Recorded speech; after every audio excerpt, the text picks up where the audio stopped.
Over the weekend, the Hamas Health Ministry announced that 50,000 people have been killed by the IDF.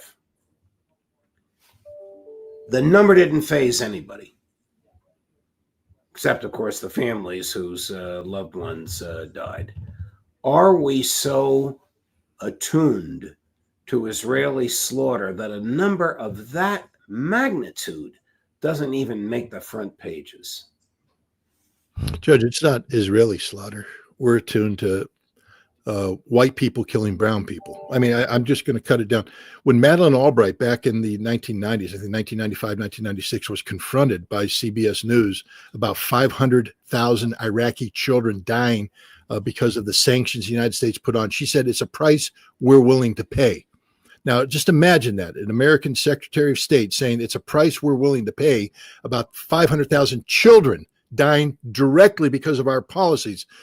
Now, if these were 500,000 Kosovo children or Albanians or white kids from Europe, America would be up in arms, the world would be up in arms, because you can't kill that many white people. You're not allowed to kill that many white people unless they're Ukrainians, and then apparently you can kill 1.1 million of them. But those are soldiers, not civilians. The idea of going in and bombing white civilians and killing them in this numbers is unacceptable. We do it to brown people all the time. We don't view brown people as being human beings. It's just God's honest truth. Here in America, we don't. We don't equate black lives to be the equivalent of white lives. We're used to having the numbers of black health figures skewed out. And we say, well, that's just their problem. Their problem. They're human beings. It's our problem, a collective problem. It's the same thing we have when it comes to Arab Americans. We don't care.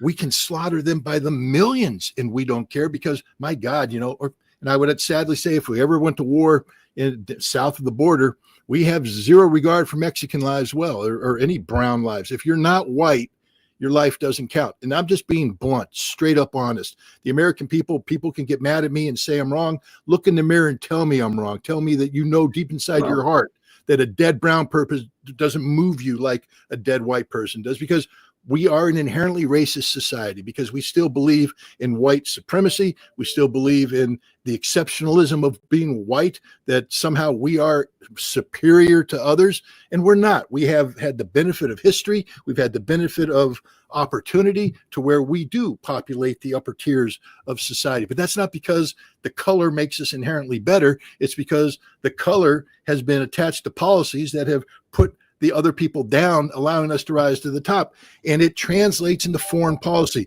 We would not allow Americans to bomb white people the way we're bombing Yemenis. And we wouldn't allow Americans to talk about putting nuclear weapons on nations populated by white people the way we're talking about the potential of nuclear. And I have to tell you, the whole Iraq experience exposed the racism of the United States. We just allowed that nation to be eviscerated, gutted, slaughtered, murdered, and nobody blinked an eye. The numbers just didn't cause any concern on the part of America. 500,000 Iraqi children. That's a price we're willing to pay.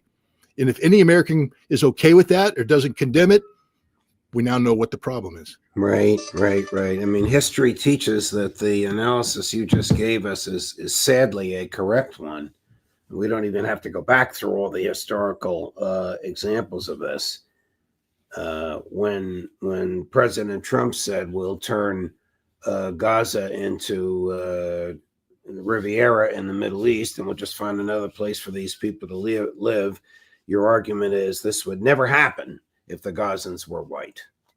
If we said we're going to turn Odessa into the Riviera, we'll just find a way to put those 5 million white Ukraine. We'll displace them. We don't care. Wouldn't happen. We don't treat white people the way we treat brown people.